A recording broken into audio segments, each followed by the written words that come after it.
right, Neil. We're going to start this podcast a little different. Oh, okay. This is a special episode. We were not going to have an episode this week. If we decided to not have an episode and delayed it, is it still considered a special episode? I guess not. This is a regular episode that's just delayed. Pretty much. But it was unscheduled, but we're going to have it. We can call it a special episode, though. Sure. I don't think we can call it a bonus. It's going to be a regular... Okay, let's just say this. Welcome to Season 5, Episode 8. Instead of a Sunday, we're doing this on a Tuesday. Are you going to release this tonight? I'm going to try. Oh, that's bold. So, it's Tuesday now when we're filming this? Yeah. I hope it's Tuesday when you get to hear this. If not, it might be Wednesday. I'm hoping that this one is a little bit shorter than normal, kinda, because we have to do this again in 5 days, and I want to make sure we have enough to talk to on the main Sunday episode. So we have some stuff. We've got, I don't know, 5 pages of notes. There's lots to talk about. I don't have a lot to say, but there's lots to talk about, and we want to be consistent, even though it is obviously delayed. We still want to do it. Sure. It's important. Okay. And so here we are. We're doing this for you guys. Heck yeah. And us, I guess. And us. All right. Before we jump into anything, Neil, is there anything you want to tell the people out there? Yeah, I do have some news, which I will discuss in length on my channel, the Productions channel. But I have had some pretty big transitions in life recently. I quit my job. That's kind of big. I did. I quit my job. And in the video that I'm going to make, it's going to be titled, I don't know, I quit my job, what now, basically. It's going to be talking about why I quit my job, what am I going to do, where am I going, all that stuff. That's basically all I'm going to say. And even in that video, I can't give all of the details. They're juicy. They're juicy details, but I can't give them all out of respect for the company that I technically still work for. Sure. Until the beginning of July. So I am starting a new job at the beginning of July, and it is a very positive step forward in my career and life path. Does that make sense? I want to say something, but I don't want to give anything away. It is a very adult move. Yes. In a way. Not adult like OnlyFans adult. I mean like... I mean, you'd really be set that way. Start on OnlyFans. Why didn't I think of that? Okay, I don't even want to bring this up, but Mitch informed me of something last night. Oh. So on Twitch, there's these two girls that are just nuts. And they shouldn't be on Twitch. They they're doing the bikini pool thing. Okay, yeah. So they've taken it to the next level. They were doing ASMR, sticking their butts in the air while sucking on the microphone, like licking it. Oh, God. And if you reached a certain amount of subscribers, one of them was going to fart into the microphone. No way. Yes. They both got banned for 3 days. And they didn't even take the ban seriously. They're like, hey, why don't we take the weekend off and go shopping or something? Like, it's just ridiculous. Wait. And there's 20,000 people watching this and paying for this. That's my next question. Who is watching this and why? And if you are, why are you paying for their OnlyFans? Because you can just go watch it for free on Twitch. That's right. Like, you're basically getting the same thing on OnlyFans from these two anyway. I don't get it. I would pay them not to fart into the mic. Do you know how rich you would be if you were a woman right now? I would be loaded. You would be my best friend. Yeah. And you wouldn't have to do anything ridiculous. I would have OnlyFans and I would take pictures of my feet and I'd make bank. Yep. I'd make coin. Totally. And I'd sit home and You'd work like 2 hours a day. Yeah. I'd just chill, take pictures of my feet, and then you get some creepy emails and just pretend you like them. And yeah. I don't know. I don't understand, man. Men are disgusting. How about that? Heck yeah. Not all men. A lot though. Yeah. Yep. A lot. I mean, there's probably some crazy ladies out there too, but I mean, teach their own. If you're into feet, that's cool. I'm not. I don't like feet. Yeah, we've had that conversation lately. We won't get into that. There's a thing for everyone, and that's totally fine. I respect that. But I just don't get a lot of the... I would never pay for anything. Can you imagine? What do you do for a living? You go to the bank. I want to buy a new house. I live in California. I'm this 20-some-year-old hot chick. I go into the bank. What do you do for a living? Well, I have an OnlyFans, and I lick on microphones with my butt in the air. I fart into a mic. It's like, oh, well, how sustainable is that? Well, it's looking pretty good right now. Like, I remember there was a guy on Twitch, Tim Tatman. He went into the bank and he said it was hard to get the loan. He's like, I have an enormous amount of money because he's a big streamer on Twitch. Yes. He's like, but I can't prove to them that I have stable income because of the type of job it is. Exactly. So he said it's a really weird industry to be in. And that's probably why I would never do YouTube full time. Yes. Unless I owned a house for years and years and years and it was super secure. You have to be making bank to do it full time. Yeah. Like one of these big guys that like you can basically go buy anything you want the second you think about it. Yeah, even considering getting a loan for a mortgage or something like that, it's almost out of the question. Yep. You'd have to buy the house outright. Yep. And pay all the fees up front, all the lawyer fees, all that stuff would just be cash. So You'd have to probably buy most things outright. Like car. Yeah, like everything. you could never go in for financing. Like your credit would be, like I don't know how your credit would be because it's not like. I think your credit would be good, but I don't even know how that works. Like how does it work? Like I am a self-employed YouTube person. Like you have to literally probably present them with a business case and business finances and like treat it as a business. So like this is my business. My business just happens to operate on YouTube. This is how much money I brought in this quarter or year. Or your business would have to buy the house and treat it as an actual asset. That bro. That's a ridiculous way to do it, but you might have to do it that way. But anyways, we'd have a sick podcast studio if Post to Post could buy us a house. I'm talking about the path that I've chosen to go down is exactly career-wise what I'm doing now. Like I'll be doing the same work. I'm in like graphic design, marketing, and that stuff. But it'll look good to the bank because of who it's for. I'll say that. That's what I'm saying. Mine kind of says the same thing. Yeah. Well, yeah. I can't say much more than that. Yeah. Right now, but yeah. Lots of transition. So you'll notice that hey, there wasn't a video on Sunday, and there was a video yesterday, but I deleted it instantly because I made a mistake in it. Was it like a big enough mistake that you had to delete it? Well, I don't know if it was actually a mistake. Like, so someone took all of the Jersey Concept videos and they tallied up who came first the most, who came second the most, who came third. But it was the title, not the title, the column, row, column. The column was 1, and then it said last, and then it said 3. But I think they either mislabeled it. It was supposed to be 2.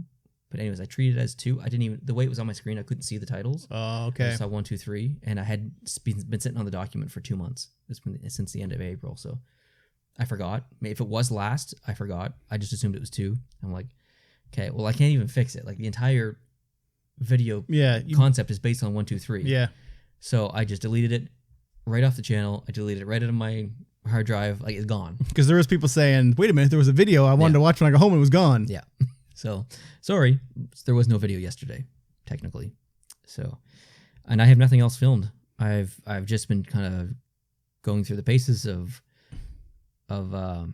this new job thing and life, and going back and forth and trying to prepare to exit the job, get everything done, mentally prepare for the new job, filling out paperwork because there's a lot already, trying to figure stuff out. But here's the good thing. I'll tell you a little detail. I get to work from home at my new job. No way. You did not tell me that. I didn't? No, you did not. For life.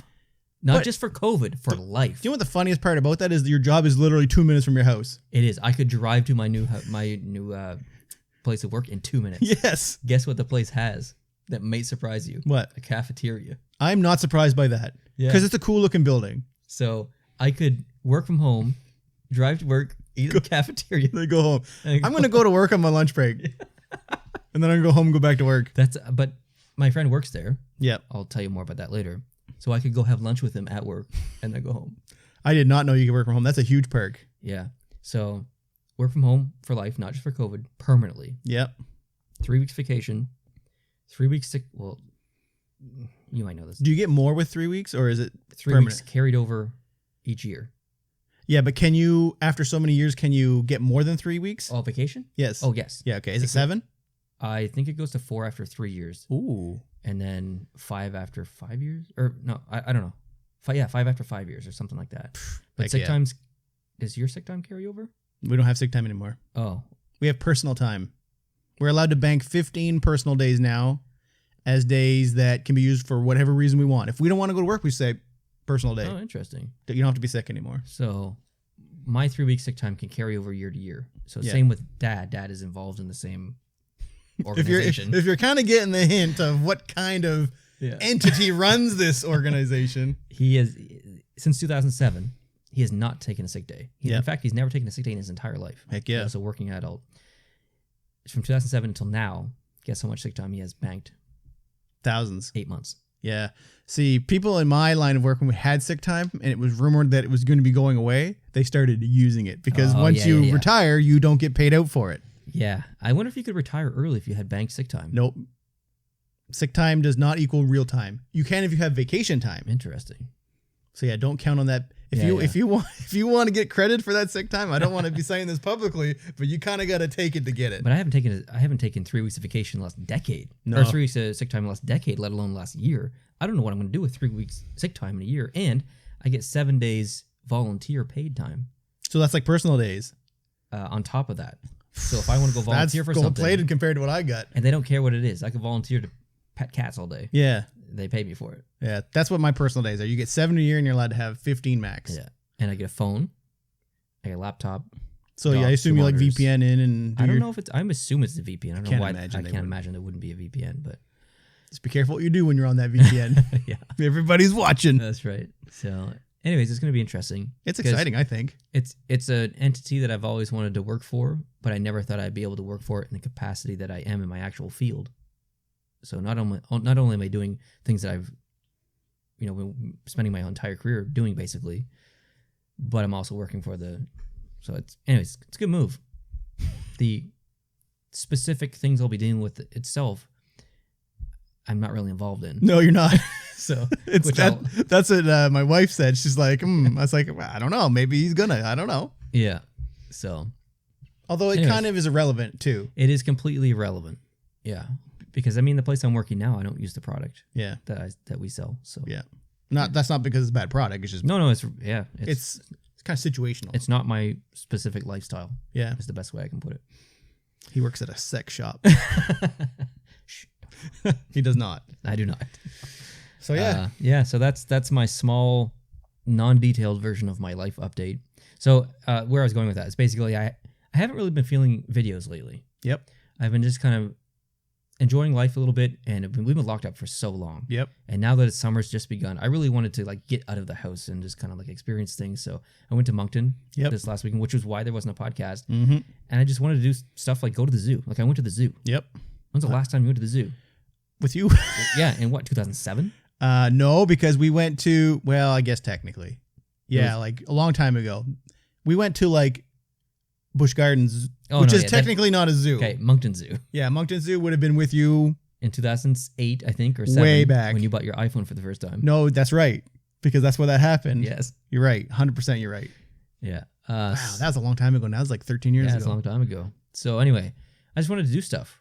So went to the mall a little bit, which was terrible. I had to wear a mask the entire time. It's Yep. so hot in there. I got my second shot literally half an hour ago. Heck yeah. I am fully vaccinated. Our buddy Reed is fully vaccinated. Oh. I don't know about our buddy Russell. You have yours scheduled. Friday nights are coming back. There's a Gloomhaven box over there. We have Gloomhaven over there. It's an awesome board game. It is not going to be on this channel. You guys are not going to even hear about it after this. Yeah. But we used to, every Friday night, we get together. We'd hang out with our boys, play some games. Pretty nerdy. Pretty nerdy, but pretty fun. Pretty nerdy, yeah. My second dose is July 6th, which is 2 weeks away. Yep. Exactly, I think. They overbooked 100%. That's why that line was That there. line was huge. Everyone came in. Like when we went to get our vaccine right now, there was a massive line, and we had a scheduled appointment for 10 to 5. It's like, okay, how do I have a scheduled appointment, but I got to wait in line? Yeah. And it's because they overbooked just to get everyone in. But Mine's at 9 a.m. that's intense. I think that works to my favor. I got Moderna, by the way. I did not get Pfizer. Yeah, they're giving Moderna for a second dose regardless of first dose. Yeah. Apparently it's, I don't know, maybe you'll have a super vaccine. I don't know. They're like, oh, mixing them's fine. Then they're like, oh, you should probably get the same one if you can. And it's like, all right, you keep sending mixed messages. But either way, I've got 2. I'm good. My current boss got his second dose about 2 weeks ago. First dose did nothing to him. Second dose knocked him out. I had a sore arm and I felt kind of weird. I didn't go to work the next day. So I'm either going to get rocked hard or I'm going to have minimal. And I'm thinking it's probably going to be rocked hard. Yeah. You might So be. We're knocking this out now. I'm going to try to get this out tonight and then I could be dead for the next 2 days. Yeah, exactly. All right. So anyway, that's a lot of hockey talk. Yeah, we are going to talk hockey in this podcast for the record, but we just figured we'd start off with some off-topic conversation. I know some people like that, so. Yep. Okay, so hockey. Do you want to start with Montreal or do you want to start with Tampa? Since the Tampa game was on last night, we can go wherever you want. Let's talk Tampa. Okay. Because I honestly don't have that much to say, and it's probably going to make some people angry of the things I do have to say. Our Tampa notes are literally a third of a paragraph or a third of the page and 3 bullets. And we can have a bigger conversation about Tampa. I mean, yeah, there's like... Yeah, like on page 3, that's it. So... Well, I mean, there's more notes about other stuff, but... I mean, obviously Tampa had a massive blowout win last night. It was. I didn't watch it. It was 8-0. And that's what I'm going to say that's going to make people angry. I've barely watched the series at all. I'm just not interested. I don't know why. Like, I think it's because of Tampa. Like, I don't want to see them win again. And the Islanders kind of play a bit of a boring style, like the Canadiens. and I just find myself just not interested. And like I've gone for a walk instead of watch the game. Yeah. Like the other night, I went for a walk.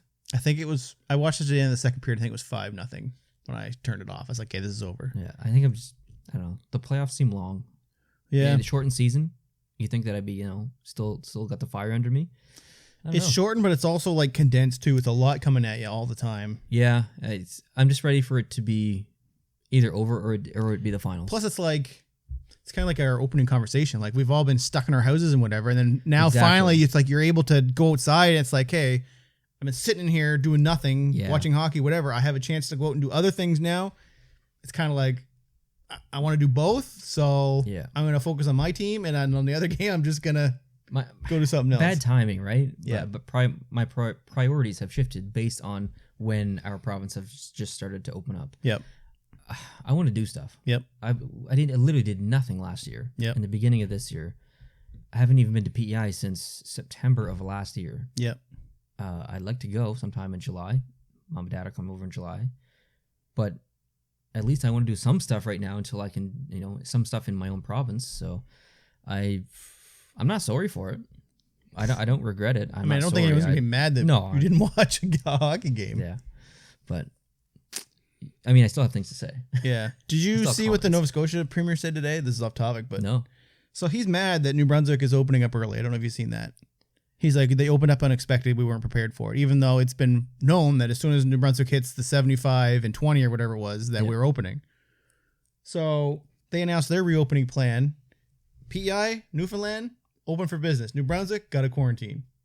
He's holding a chip on his shoulder, and anyone that goes from Nova Scotia to New Brunswick and back has to quarantine when they get back. That's ridiculous. Super ridiculous. You want to hear something ridiculous? Even more ridiculous? I can go to Nova Scotia as someone who lives in New Brunswick and not have to quarantine either when I go there or I'll come back. Want to know why? Why? Because I've got PEI plates on my truck. That's awesome. You do. And you have to go into New Brunswick from PEI to get into Nova Scotia. Exactly. Like, it's so stupid. It is. It's silly. But anyway. All right. Tampa, New York. So 8-0 blowout. Do you think the series is over? I want to say no, but it's over. I think it's over. Even if the Islanders manage to win tomorrow night or whenever it is, I don't see them winning this. I really, really, really want to see the Islanders win because I want to see the Tampa Bay Lightning lose. I hate repeat winners. It just takes the fun out of it for me. Who would you rather play if you were Montreal? Probably Tampa, because I think Tampa takes more risks. That's what I'm thinking too, because Islanders are a defensive team, and if you're already having trouble scoring, Two defensive teams playing.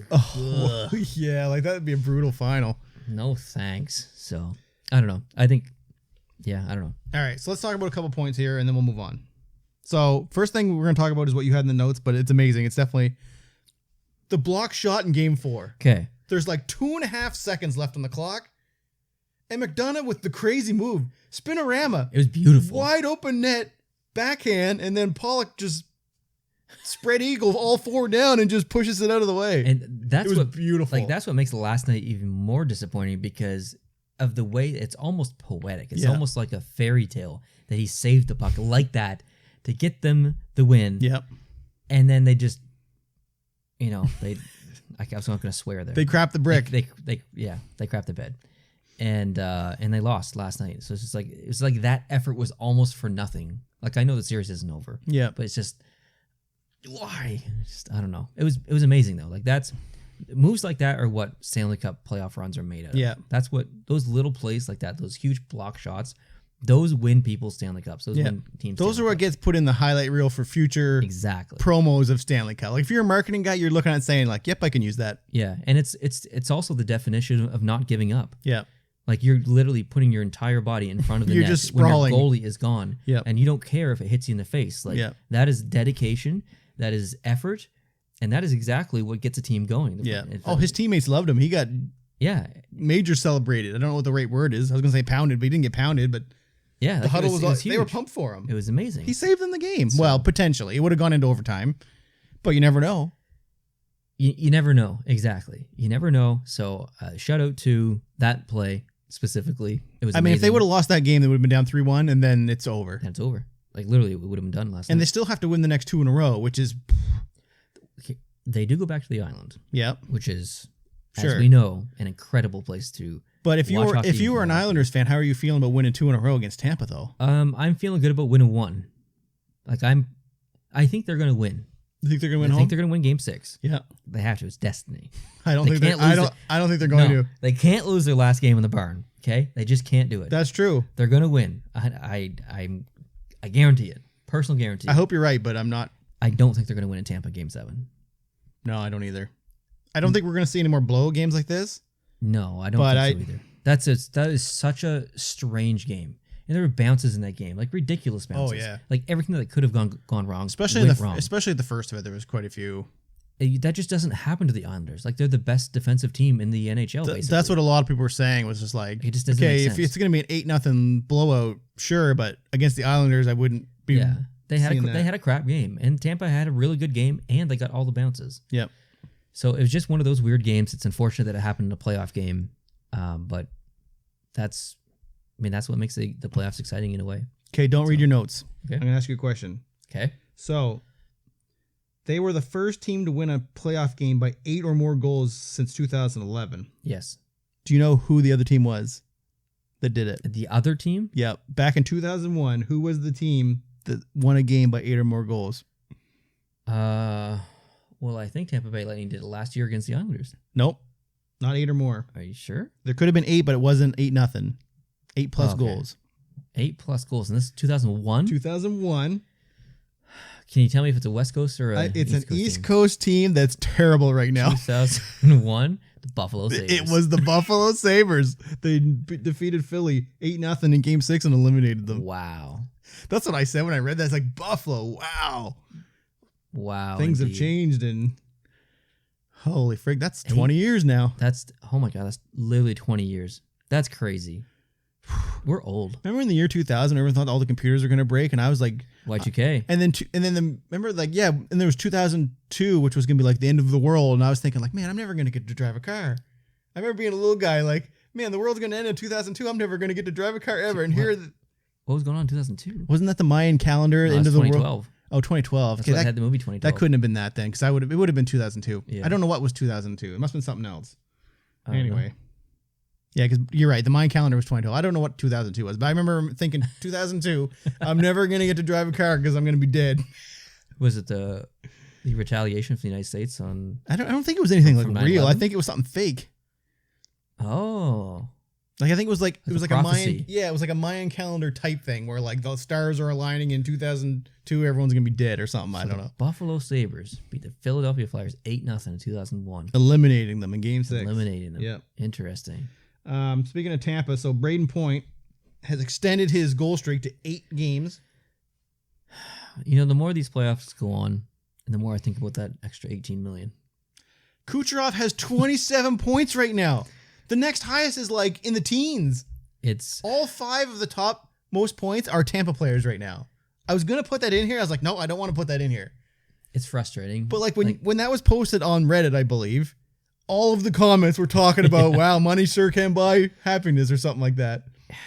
It's not their fault. Like I'm not mad at Tampa. I'm mad at the NHL. The stars aligned, like we said last podcast. Yeah, the stars. But literally, he is way ahead. And that was the top comment on the thread was, one of these things is not like the other. Yeah. And I was thinking, more ways than one. Yeah, exactly. This guy never played all year. He is ready to go. But you know what? He's putting up those points quietly. It's not like he's he is though. Yeah, it's not like he's just like, you're hearing his name and it's like, wow, look at these plays he's doing. He's just quietly putting up, like, I think last night he had 3 points. He's just being super consistent, and he's just doing his thing. It's funny. It'll be interesting to see if they try to make a change with this.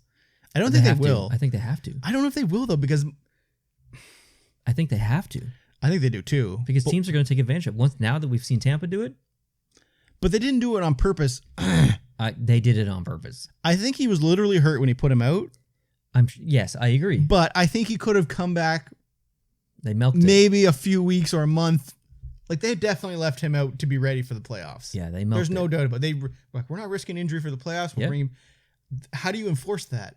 I don't know. But I'm not mad at Tampa like that. But if you're the NHL, how do you enforce that? Like, are you going to have your own independent doctors going around to all the leagues, like, and checking in on them? Or are you just going to be taking the word of the team doctor? Like, yeah. Nope, none of that. You make the cap valid in the playoffs. Oh. It's the easiest solution. That's interesting. I wonder if there's any ramifications for that. I've never really thought about it, but why isn't the cap in this postseason? Is it because the contract only covers the regular season? I think because if there's an injury and you have to call someone up, you may not have the ability to put someone on waivers in the playoffs and do all this other finagling that you need to do to kind of be within the cap. I think I'm down for that change. I haven't really thought about it before, but instantly I'm like, I don't know why it's not like that. If the cap exists just for the regular season, then what's the point of the cap? Yeah, I don't know. Like, regular season hockey is totally different. Do you think there should be a luxury tax? Luxury tax? Yeah, as in like the NBA, where you can go over the cap, but you have to pay an extra tax on top of that, which goes to the bottom teams, or it gets spread to all the other teams. So hypothetically, if you had a really rich owner that wanted a championship, he could empty his pockets. Let's just say, like, say your cap's what, 81.5 or whatever. So let's just say it's 81. Say you want to go, 85 over, so you're paying an extra $4 million over. You have to pay an extra $2 million on top of that, and that money gets distributed to all the other teams. I'm going to say no because I like the parity in the NHL. Yeah, and I think that would remove it. Yep. But it would lead to players getting paid more money in the NHL, and I think they should be based on other professional sports. Because there's definitely teams that would flex that if they could. Like Toronto definitely would. Toronto would flex the crap out of that. Yeah, it would. Yeah. Chicago probably would. Yep, New York probably would once they get a good team, which they have now. Yeah. Yeah. I don't know if La Belle Province would or not. Yeah, that's a tricky one. I'm not sure. He seems to be the kind of guy that if they got a good team, he'd go for it. I think he's too calculated. You know what I think's funny is they're into what round are we in now? Third, yeah. So he's like, our friends at Molson, we have partnered up with our friends at Molson. It's like, they're not your friends. They own you. They literally own you. They are the owner of your team. They're not your friends. His last name is Molson. Yeah, Jeff Molson owns your team. Our friends at Molson, we've teamed up with them. It's like, have you? Yeah. Okay. They own you. Yeah. You're going to do whatever they tell you to do. You're in bed. So I just thought that was funny. Already in bed. Yeah. You cannot start a new relationship. So anyway, so that game, I think either way, there's 2 games most left. By next podcast, this series will be over. I think both will be. Yeah, so we're going to be able to talk more about this. I'm excited for the Stanley Cup final preview, whatever the matchup is. Sure. Because I think it's going to be really interesting. Like if Vegas ends up playing Tampa, matchup wise, that's a very tricky. It's a very tricky matchup. But I see Vegas versus Islanders much like Tampa versus the Islanders. Does that make sense? Yep. Whoa, my hearing just all switched to one ear. Did that ever happen to you? No. It's like it popped? Kind of, but it didn't pop, and now I have a ringing in this ear. Ooh. That was strange. Anyway. Yeah. Okay, I want to talk about some just Islander stuff. Yeah, let's do it. Because until now, we don't really talk Islanders on this podcast a whole lot. So I'm going to give some credit and some shout outs to some things the Islanders have done. Okay? Yep. So, their new arena next year, the UBS Arena. It is being constructed on the racetrack at Belmont Park. I think most people know that. Did you see the outside of it? Yeah. It looks very old. It doesn't look modern like the Edmonton It's one. not modern. Which I think is fine. I just didn't... Maybe it's cheaper. Oh, it's probably definitely cheaper. Yeah. But if you look at the Columbus one, I think it's Columbus. And I think the American Airlines Center in Dallas too. That might be older, but they look old. Yeah. Like the one in Columbus, I don't know how old it is. But even if it was made 20 years ago, it still looks like an arena that used to be like a cotton mill back in 1902. Yeah. And they retrofitted it. Like I think it's brick. Yeah. And it is neat. It fits in exactly with that, that kind of area of the United States. But I just figured that the Islanders, they're such a huge, like their fan base is huge. There's lots of space there. They wanted it to stand out.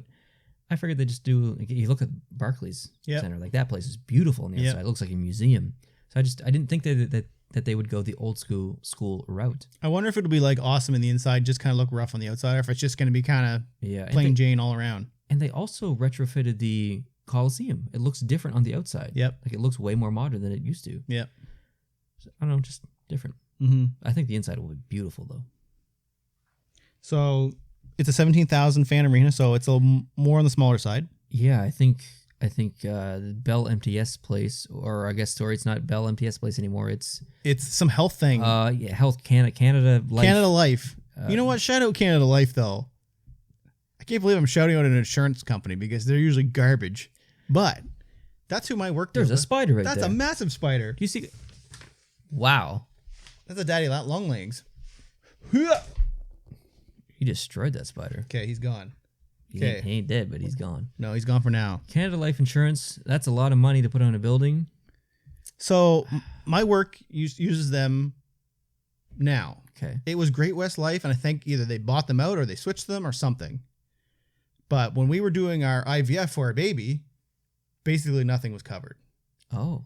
And our stuff ended up getting delayed. I think I told you that. So we were supposed to have the baby or make the baby. I don't know. He's basically a tube baby, kind of. He was made in a dish. So the baby was supposed to be made in the dish in the fall, but we couldn't do it in the fall. It got moved till May or something like that. Okay. In between those two times, the health company changed, covered everything. Really? Yeah. So we had to pay like, I don't know, 80 or 20%. They covered 80% of everything until it reached a certain amount. But it was like thousands of dollars we saved. Wow. So I was like, heck yeah. So I will give them the shout out. I'm sure there's 100,000 people that have a whole bunch of garbage things to say, like they did not cover this. But for me, they covered something. I still think it's a giant waste of money to put your name on a building, though. Scotiabank. Yes, that's my biggest one. As a Scotiabank customer, yes. It's like, we're going to charge you $1 more a month, but hey, we've got this brand new building in Toronto, our old building that we put our sign on. So now it's, hey, we're in Scotiabank Arena. Yeah, we paid $300 million to put our name on this It's arena. ridiculous. And we've increased your monthly yeah. Fee. Meanwhile, the banks in Canada are all making record profits last quarter. Yeah, like record over profits. $1 billion in profit in a quarter. Yeah. Anyway, that's neither here nor there. Anyways, I'm excited for the building.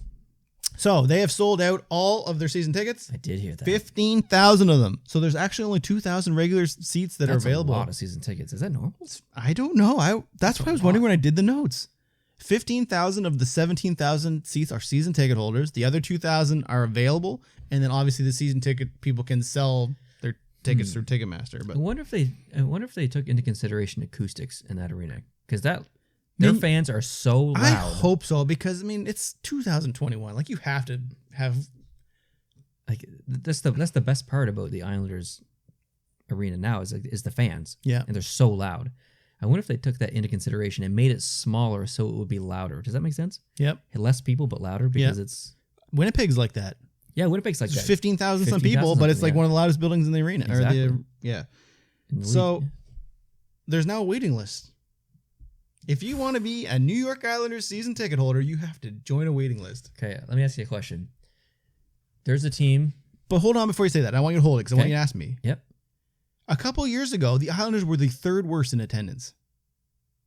John Tavares left. Now, I know winning solves everything, but I think, and I'm going to get into this, they have new ownership a few years ago, and I've got some bullet points. Now, go back to what you were going to ask me before you forget. I mean, Pittsburgh, they were on the brink of bankruptcy. Totally. They were done. And then they got Sidney Crosby. Yep. And then they won a cup, and then they won 2 more cups eventually. They can't, they can't pay him enough for what the value he's brought to that company. Well, it is a company. Technically, it's a business, yeah. So hypothetically, there's an NHL team in Moncton, brand new team. Okay. You have the opportunity to buy season tickets. The Moncton Turbo Toads. Epic. They're $3,500 for the year for 41 home games. Are you paying $3,500? Would you get one with me? 100%. Okay, I would do it if someone did it with me. Because that's a lot of road trips too. You can't do that if you're buying the tickets for a one-seater. That means you're spending 4 hours in a car every game. You can get to Moncton in like an hour and a half. Yeah, but then getting out. Yeah, you're right. Yeah, you're probably right.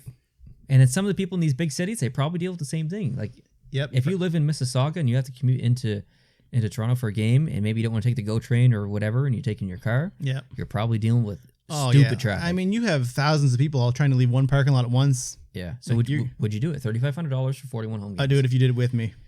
I would definitely do it. I would not do it because most people have season tickets, have 2. They don't just buy one. I wouldn't go alone. Yeah. I'd probably buy my ticket alone, but I'd end up not going alone a lot, and I would just sell it. Yeah. And just go to the odd game alone. Yeah. But the point is to have fun with your friends or your family or your woman or your man. Like, who buys a season ticket and only buys one ticket?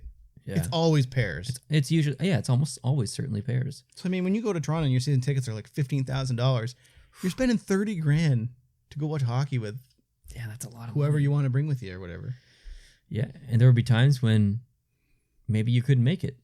Do you imagine if we were rich? Do you know how just not just us, but people watching? Like, do you know how much different rich people's lives are than ours? And we're not bad. Like, I'm not saying we've got it bad. Like, we've got it pretty good where we are. Like, typically, if we want to go do something, we can go do it. But I mean, these people sneeze at 30 grand. It's nothing. It's a joke. Like, I live in like a $200,000 house. They live in $1 million homes, and it's like whatever. Yeah. Like $1 million home in Toronto's nothing. And like they say, money doesn't solve problems. Yes, it does. That's bullcrap. That's bullcrap. Now, sure, you can get more problems with more money because more money, more problems. Yeah, like you're gonna have people wanting money from you. You're gonna want to, you maybe overspend or you get crazy. Like, sure, but hey, I'll take that option. And I'm not even talking stupid money. I'm talking like if you got $1 million, just for the rest of your life, $1 million for the rest of your life. $1 million, is a lot of money. They say a typical investment is 7%. So if you invest $1 million, that's 70 grand a year you're getting back through that investment. Just through interest. Through interest. That's not a lot of money, but it is significant money. You could live off of 70 grand a year. Absolutely. So you put that $1 million in the bank, 70 grand a year. Dude, if I had 70 grand a year, I'd have a tub with jets and a fridge that made ice. That's what I mean. And that's the life. That's what I'm talking about. I have a fridge that makes ice. Yeah, you're living the life. That's my goal in life. I do not have a tub with jets, though. Everyone thinks that I have a tub with jets. I do not. It's just a regular... Wait, why does everyone think that you have a tub with jets? Because it looks like a tub with jets. It's one of those like corner tubs that has like, it's like a deep sinker tub. Why are you showing everyone your tub? I don't know. When I bought the house, everyone wanted to see our bathroom. They're like, wow, you got a jet tub? It's like, no, it's not a jet tub. It's just a regular tub. And nobody uses it. That's the definition of how, if I can make it in life, is if I can afford a fridge that makes ice. That's what I told my wife when we were buying our appliances. Nope. This is a once-in-a-lifetime thing. We were buying the fridge that has ice in it. You're damn right. And it's got to be crushed ice, too. I'm all about the crushed ice. Yes, you are. Okay, so... Okay, I want to talk about ownership real quick with the Islanders, and then we'll move on. So, in 2014, John Ledecky, who I think was a minority owner in Dallas Stars or Washington Capitals, one of those, I can't remember. Scott Malkin bought a minority stake in the team, and then they became majority owners in 2016. I guess the owner they had before was not really great, and I just want to talk about some of the pros these two guys have done since they've been there. So I have things to say, too. Okay, so they got the new arena in Belmont Park, which means the team is staying on Long Island. That's a huge plus. Long term. Huge plus. So they shook up the front office, replacing Gar Snow, which a lot of people also did not like. Yep. Brought in Lou Lamoriello, and they also fired Doug Waite, which, again, another bunch of people didn't like. Yep. They actually spent money on a Stanley Cup winning coach in Barry Trotz. Yeah. Another plus.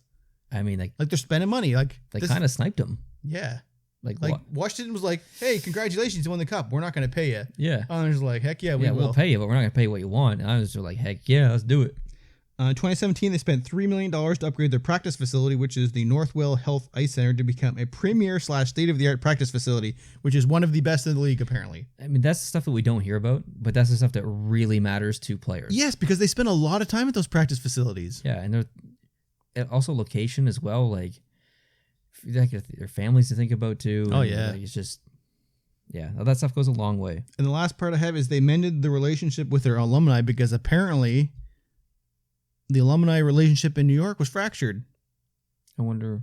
Like Denny Potvin was one of them. He was on record saying, we were always turned away when we wanted to be involved with stuff. They didn't really want to have anything to do with them, and now they're kind of bringing them back into the fold, which it should be because these are the guys that built your franchise up. Well, yeah, I mean, look at their success. They won the cup 4 straight years. Yeah, in it was the 80s. Yeah, back when we were young. Real young before I was born. Real young. The alumni should be one of the most important relationships. Yes, other than maybe business relationships. Like, can you imagine Montreal without the alumni? Oh, that's what they're built off exactly. Of, and all of these old teams that have history and success should have that alumni. They have the torch. Yes. They lit their mantra or mantra. I think it's mantra, but I say both. I think I do too. Anyways, their mantra is the torch. They literally, the entire concept of the team is that you pass the torch from alumni onto that's the entire thing. Yep. So good on the Islanders for mending that. So do you have something you want to say, or? Yeah. They haven't done the thing I wanted them to do. What's that? Bring back the fisherman jersey.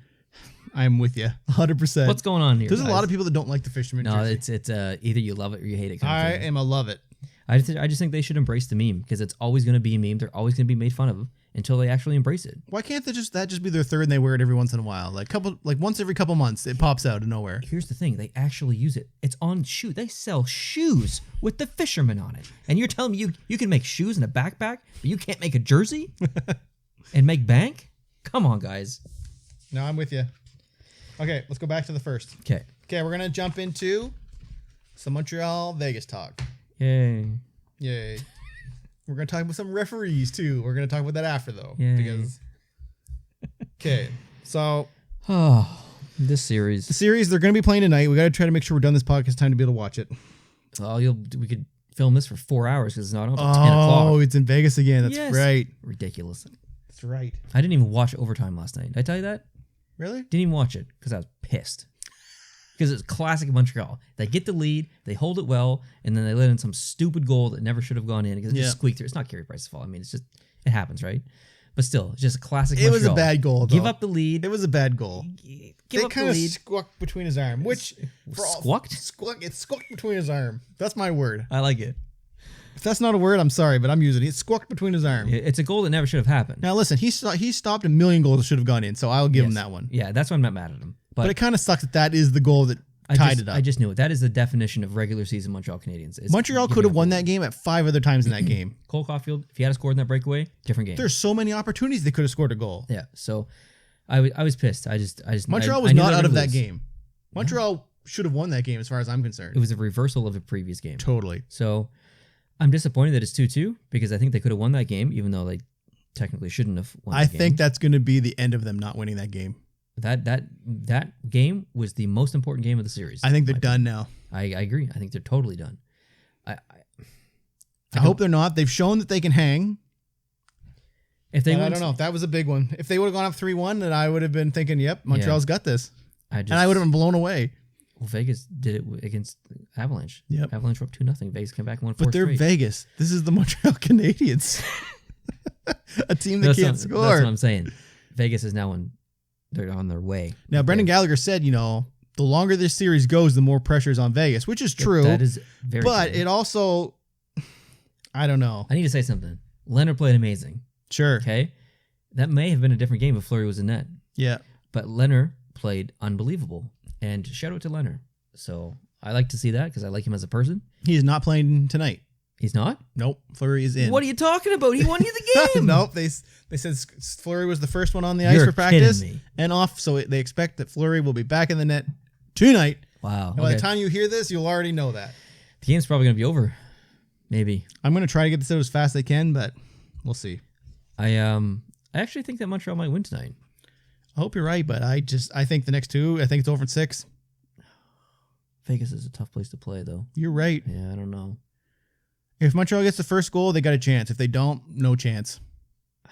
That building is so loud. Like, I know Montreal's good at defending the lead sometimes. We'll see how the referee. Oh, they have new referees for this game too. Yes, they do. New referees. Yep. And Wes McCauley's not one, so I will riot. It's O'Rourke and someone.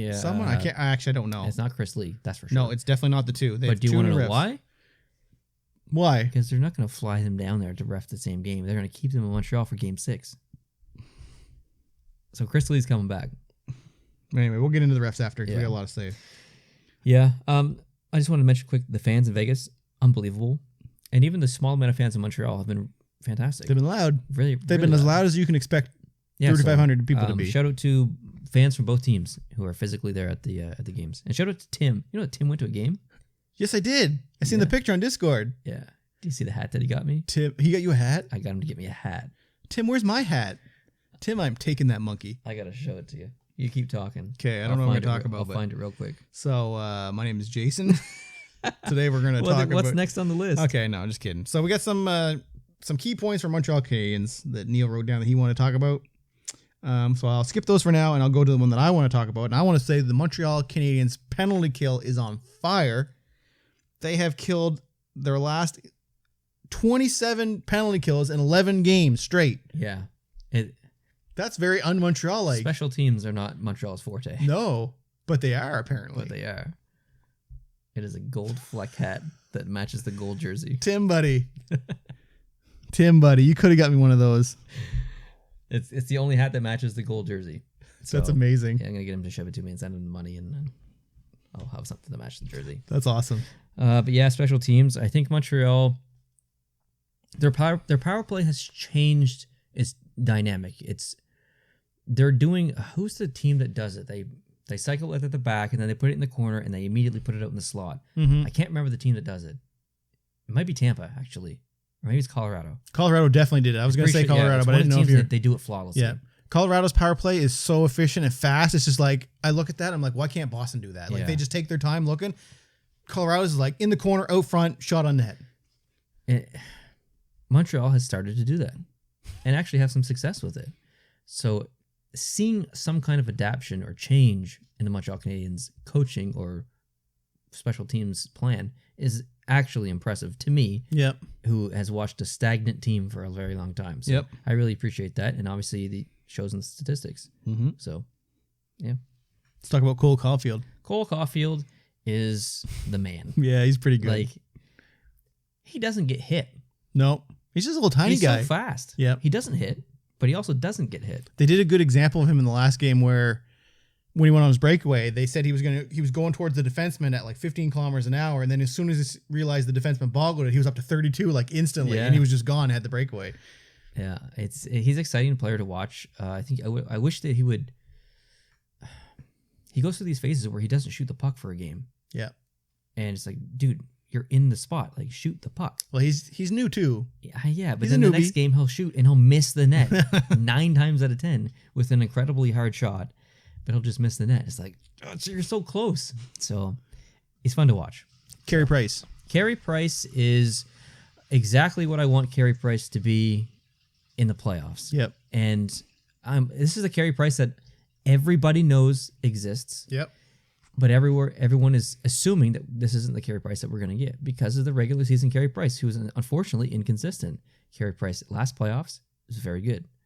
Carey Price in this regular season, I know he was injured as well, looked questionable. Mm-hmm. I'm happy. I'm happy with Carey Price. It's not a sentence I say a lot. So good on him. Shea Weber. Shea Weber is a very frustrating player for me to watch because he's made some really good defensive plays, but he's also done some real stupid things too. Like one player on Montreal will get hit, and then he'll skate and he'll try and defend them, and then take a penalty. Yeah, that's great. Like I like that you're there to defend and stuff, and you don't mind throwing your muscle around. That is awesome. Montreal needs that, but don't make yourself a liability. Mm-hmm. Don't put your team down, especially against Vegas. Now Vegas' power play has not been good, but still, Montreal can't be spending 15 minutes on a power play a game, 15 20 minutes. Like, that's ridiculous. So he needs to tighten it up. He needs to tighten his sphincter up and just play a little bit better. Oh snap. Okay, that's what I'm saying. What about your boy Corey Perry? If I could clone Corey Perry 17 more times, Montreal Canadiens would win the Stanley Cup. Yep. That's what I have to say. Yep. Like, he's probably my favorite player. Did you see the gash that was on his face? Like, yeah. After the slash, it's like dark. It just looks like a battle scar. Like, yeah, it was amazing. And Jeff Petrie looking like a Sith Lord? No, Sith. What am I trying to say? I think that's what you're trying to say. Sith Lord? Yeah. Are they called Sith Lords? Yeah. Anyways, that happened to me once. Fun fact. Travis, I was camping with Travis. He threw a flashlight, hit me in the eye. And all bloodied up? And this all the white in my left eye. It was like that for a month. Yeah. Gross. Anyway. Okay, let's talk about Robin Lehner and Marc-Andre Fleury. We kind of touched on it a little bit before. Yeah. You're surprised to see Fleury go back in tonight. I'm not. I expected it. I don't know why though. Like, people online are saying that he got shelled pretty hard last game and that he needs a break. Fleury or Lehner? Lehner. The only reason Lehner got in was because Fleury goofed up that play behind the net. I agree. I mean, here's the one thing I will say that I do understand the decision. The entire season, at least for I think maybe the last 20 games or so, it was Lehner Fleury, Lehner Fleury, Lehner Fleury, Lehner Fleury. So they're used to that rotation. Yeah. So I guess I do kind of understand it. And Fleury didn't seem upset. Like, after the game, he was like, "Yeah, good job, guys, we won." And that's the whole. He probably knew that he was going back in after the one game. Like, that's why they're successful. Yeah. Like, when you get battling goaltenders who just get really frustrated and stuff and get spiteful, that's a problem. Like, when the St. Louis Blues had Binnington and Allen as a backup, Jake Allen knew that he was the backup. Yeah. He used to be the starter, but he knew that Binnington was on fire, and he needed to be the backup at that point. You know, one of the small things that Allen did for his team as the backup, which had no effect on the actual game itself, but it's something he did to prepare his players for. What's that? he matched the playing style, the goalie style of the opposing goalie in practice. That's awesome. So they could get used to how the other goalie plays. That's cool. So like that's shout out to Jake Allen. Shout out to Jake Good Allen. old Fracton boy. It's little stuff like that kind of, it's like extra. it's extra. It's going beyond what you're expected to do. It forms the relationship between the goalies. Yeah. And I think Leonard and Fleury have that. Yeah. They're very different goaltenders. Totally. Personality-wise, play style. I don't know how old Leonard is. I know Fleury's, I don't know either, actually. I think Fleury's like 37. I think they're both kind of older guys now. I think maybe Leonard's in his early 30s. Really? I don't know. He looks like he probably 35, but see, that's what I would have guessed, like mid-30s. yeah, I can't remember. But anyways, I think their relationship is good, and I don't think it's weird for them to go flip-flop. But I am surprised that Fleury's starting because Leonard played so good. Mm-hmm. But yeah, I don't know. We'll see. It would have been intense if he pulled Fleury that game and they would have lost, because then they're like, why did you put Leonard in? Yeah. There would have been so much drama in Vegas. It was risky to pull him, I thought. It paid off, obviously, but now Fleury risky. Fleury, he's not that consistent in playoffs because True. I feel like the pressure gets to him. Now, this game tonight that he's going to be playing is in Vegas. Yeah. There's, 19,500 fans or whatever it is, the capacity there, 20,000 fans who are slightly nervous that Marc-Andre Fleury might be that 20% Marc-Andre Fleury who lets in that stinker goal that they've seen in the past. So I think they're a little bit nervous, and I think that plays into Marc-Andre Fleury's head a little bit, but I think he'll do well, regardless. Mark Stone, Max Pacioretty. They were basically invisible the entire They have series. no goals, correct? I think they're both at 0 right now. Yeah, I can't remember, but Montreal's done a very good job shutting them down. Yes. They've had chances, but Montreal's done very good at shutting them down, and not just removing legitimate scoring chances, but removing like literal shots altogether. Yep. Like there was a point, I think it was maybe the last game or the previous game, where they were held off the board for shots until the third period, at the late second. Like that's pretty significant. Mm-hmm. They're two big boys, so they need to get going. It's also Like, if they're playing the Montreal Canadiens, like let's go. yeah, but it's also huge credit to Montreal that they were able to. It's huge credit to Montreal. Yeah, definitely. And then you just have defensive contributions offensively. Yeah, that's a weird sentence to say. Yeah. But look at the goals that have been scored by Vegas. Like 80% of them have come from defensemen. Mm-hmm. So Montreal needs to recognize that trend, and you got to do something about it. Yeah. I don't know what you do, but you got to do something. I about don't know it. either. But anyways, yeah. That's kind of all I have to say. It's time. Yeah, it's kind of it's a conversation I want to have, but it's a conversation I don't want to have. It's a conversation we shouldn't have to have. It is a conversation that we should not have to have. You are But right. how many times have we... Okay, we're going to talk about the reffing, so put the banner up top. How many times in this podcast have we talked about reffing? Bunch. Probably about as much as we talked about goaltender interference, Yeah, which is like, a lot. Yeah, like a bunch. And most of the time, it's a topic, but I don't know if everybody's talking about it. Right now, everybody's talking about this. You go on any sports website, you go on any hockey Discord, hockey forum, hockey Reddit, you're going to see people talking about the reffing. Here's why I think it matters, because it's not just Montreal Canadiens fans having the conversation. No. It's like a lot of hockey fans from other teams. And a lot of the Colorado fans are saying, like, to you people who weren't watching our series, we're glad you're finally seeing that it's not just us saying that there's something going on here. I've even seen some Maple Leaf fans. Like, Maple Leafs were eliminated by the Montreal Canadiens. I've seen Leaf fans complain about the reffing inconsistencies. But Vegas is very good at being sneaky and right along the rule book. Like, could be a penalty, but there's also stuff not be that's a penalty. blatantly... Yes, there is. Like that punch to the face on Suzuki, that was ridiculous. We're going to get into that. I have that in my notes. Let's skip that for now. I want to talk about that specifically. That's unacceptable. What do you think of Gord Miller overall? Gord Stats Miller? Yeah. I can't listen to him. You don't like him? I love Gord Miller. I think he's good.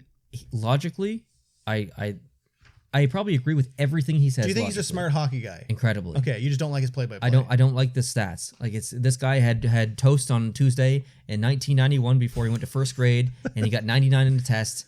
And it's a Tuesday again. He had toast this morning. He's gonna listen, man. You got to have the gift of gab to be a commentator. You do, but yeah, I don't need stats from like that. That has no significant. Like 75% of his stats are insignificant. But so it just makes them. him sound better to the people who are half paying attention. I know. Okay, so Gord Miller he works for TSN. He put some tweets out, and I want to read them and get your reaction to them. So he said, he's actually talking about this. He's one of the few people, because it seems like there's some people that are kind of talking about it, but none of the big guys, like Elliot Friedman's not talking about it. I think he's saving it. Exactly. Or they're in a position where they are in their company where, hey, we're with Rogers, we have a big partnership with the NHL, we can't really bash. I don't know. I don't think because so. there's articles on Sportsnet about it. Okay, let me just start with Gord Miller first. This is what he said in his tweets, and this is 3 different tweets. He said, it's time for a reset. Call the rule book. A penalty in the first minute of the first period is a penalty in the last minute of the third or overtime. Expecting officials to manage the game doesn't work. Call the penalties, the players will adjust. I completely agree. Then he quotes Ray Ferraro, another TSN guy. This is what Ray Ferraro says. So this is a bit of a freebie, but are people happy with the don't want the refs to decide the game stuff? This is comical, really. Just call the penalties that are there. Quit trying to manage the game because the refs always end up in a hole. And then Gord replied by saying not calling penalties decides just as many games as calling them. Another true fact. That's true. Another tweet by Gord. One of the things Ray Ferraro and I have talked about, and they have their own podcast, I believe, or he's been on. No, it's the Ray and Dregs podcast. So that's Drager. Never mind. Ignore that. I'm wrong with that. But they're colleagues, so they talk a lot. Yes. He said, one of the things that Ray Ferraro and I have talked about for years is how jarring it is to go from watching an IIHF hockey tournament, the Olympics, World Championships, World Juniors, to the NHL. The standards seem completely different. I don't blame the officials. They call the games the way they're told to, and international officials miss calls. It happens with referees in every sport. But I prefer the IIHF hockey standard. You rarely wonder what a penalty is or isn't. The standard is consistent from game to game. That's incredibly true. Like when you watch the Olympics or the World Juniors or whatever, a penalty is a penalty, and the players adjust. And that's my biggest point. You have the NHL players go to the Olympics. They're like, maybe not instantly, but very quickly, they're adjusted to the rules. Oh, they learn. So if you do this in the NHL, the players will adjust. It doesn't make any sense. Why is there so much subjectivity to penalties in the NHL? Like, you either call it or you don't. Like, it's okay. I want to jump down to this second quote because this kind of goes in with the first conversation. So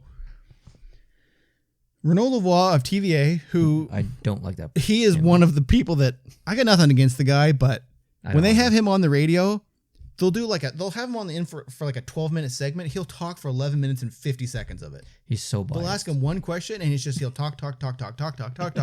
Montreal. Yeah. Okay, anyway, but he was doing an interview on a French podcast called La Dose. Sure. How's my French? And he recalled a conversation he had with a general manager in the NHL. So he had a conversation with a general manager and he recalled the story on this podcast.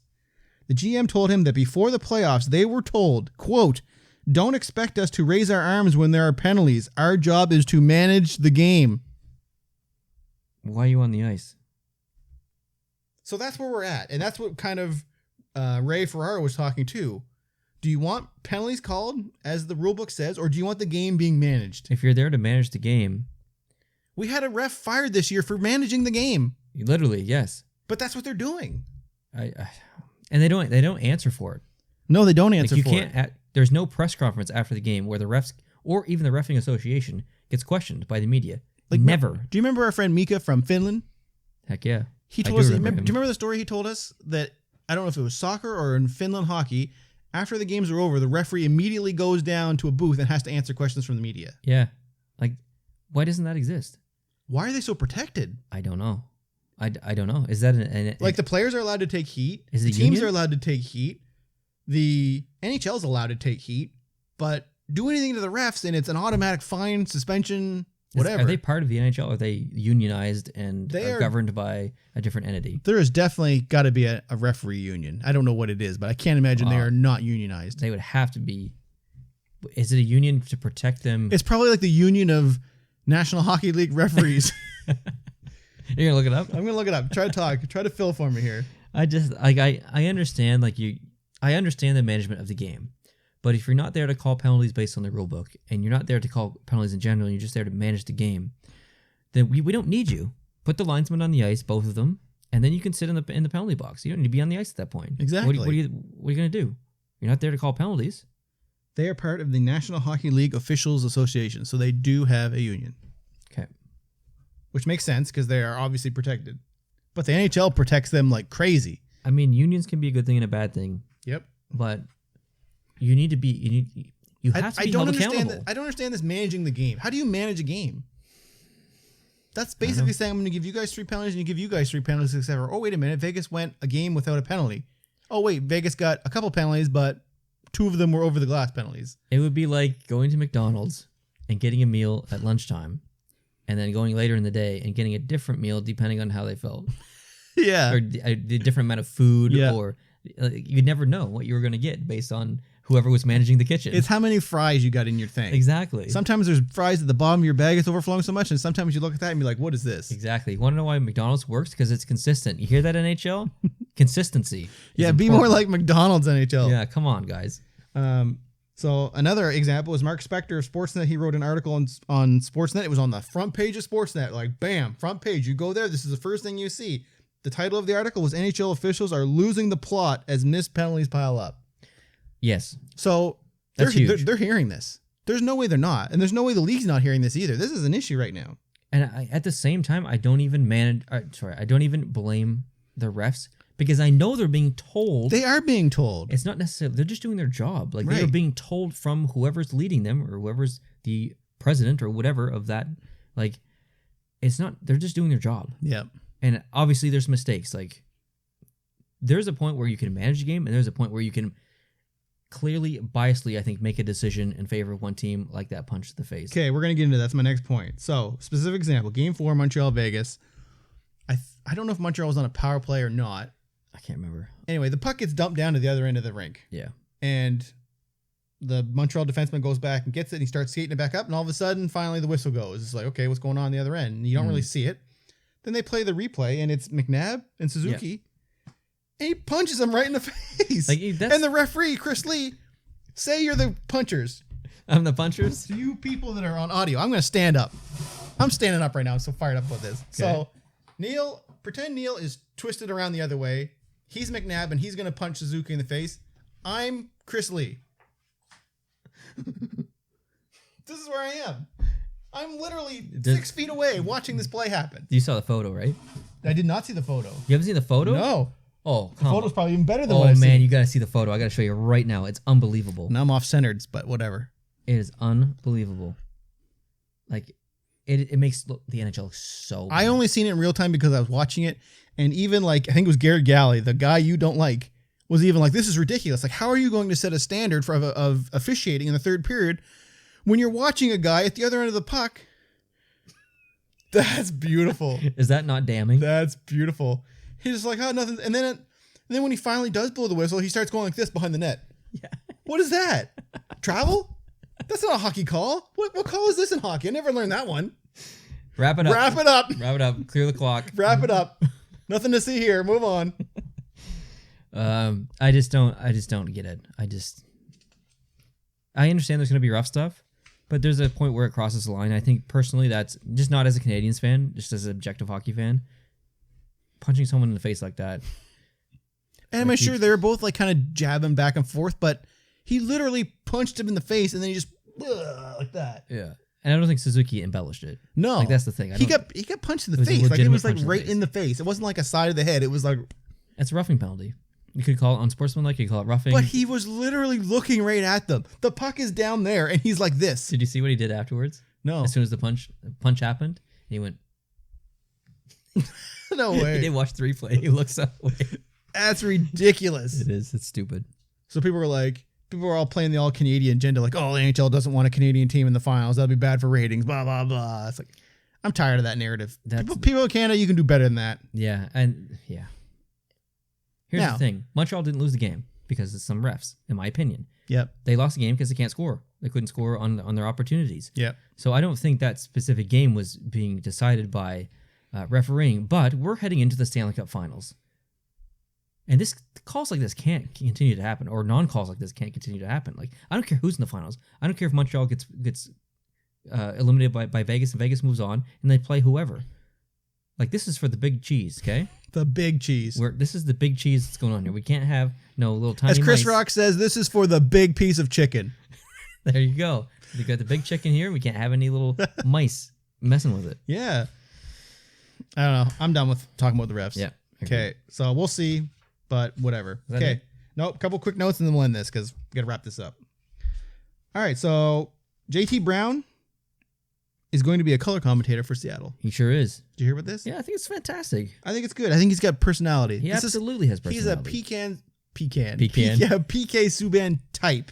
Yes. I'm not saying he's as good as PK. I'm just saying He has charisma. he's going to bring that little oomph to the job. Yeah, and I think it's important that he's colored as well. Yeah. And Kraken have made it their mission to support diversity, and I think it's a not only did they pick someone who's considered diverse, but they picked the right guy for the job. Yeah. This is a guy that has experience with the game, so he's going to be commentating on, like, if I was in this industry, and a lot of the players or commentators are like that, but if you were just a regular Joe Schmo, like me or you, and we were analysts or whatever, I'd be getting nervous about where my job's going to be in 5 years, because you see like PK going on to ESPN, and there's been like Patrick Sharp has done NBC, and there's players getting into the broadcasting side that can bring a perspective that the regular Joe Schmo doesn't have. Exactly. And I mean, Ray Ferraro's been between the benches for TSN forever, so I mean, they've already been doing that. But I mean, there's Jeremy Roenick and Mike Babcock, and I mean, the list goes on. There's what's his Colby Armstrong. Did you see his interview with Sidney Crosby? I didn't, but I'm sure it was amazing. It was like they didn't talk about hockey the whole time. They used to be line mates. Yeah, they were roommates too. Yeah, it was funny. They're just talking about old stories and making each other laugh. It was one of like the most personal interviews of Sidney Crosby you see, because he was actually like shooting the crap back and forth. I love Colby Armstrong. So did you know JT Brown streams on Twitch? Speaking of Twitch, I did not know that. He does. He plays like Call of Duty and stuff on there, and he says he likes it because it lets people see another side of him that they normally get to see. I don't know if he's going to be on Twitch anymore now that he's doing this, but. Did you see that Steven? You know who Steven Johns is? Used to play for the Dallas Stars. No, it's not ringing a bell. He is rollerblading across the United States for fundraising, for mental health awareness. Shout out to him. And he's posting it all on Twitter. Man, legit. Yeah. Like he's seen some awesome sights. Yeah. Are people like meeting him along his way? Pavelski. That's awesome. No way. It was great. So if you're not following him on Twitter, please do. That's pro. I like that. The NHL will be sending out a draft schedule for next year to the teams. John Shannon put this on Twitter. Our boy John Shannon, who just never heard of us in our lives, but we like shout him out almost every podcast. So it says the NHL will be sending out a draft of the new schedule to all teams this week, and then the season is planning to start on October 12th. So that's not terrible. That's in line, is it not, with regular? It should be out. It's usually the start of October, like September preseasons. And apparently they're sending out 2 drafts. One includes the Olympics, the other does not. Didn't they already agree that they would? I guess not technically. I wonder if it's not we've decided we're not going to go because we don't want to go. It's COVID protocols, we're not going. We don't believe it's safe enough for our players to go. It could be. Yeah, you're right. Because a lot of athletes are questioning whether the protocols are going to be up to snuff. Yeah. That's a significant travel as well. Yeah. So. And anyway, for the regular people like us, the official schedule comes out the 3rd week of July. So we'll know what's going on next year, the 3rd week of July. When's free agency day this year? I don't know, actually. It's supposed to be July 1st, but obviously there's going to be hockey being played. So something I've never looked into. I haven't heard, actually. I kind of forgot. So did I. And I looked up news when I put these notes together, and it wasn't. Do you remember the last free agency day that we hung out? That we did on stream? No, that we just hung out.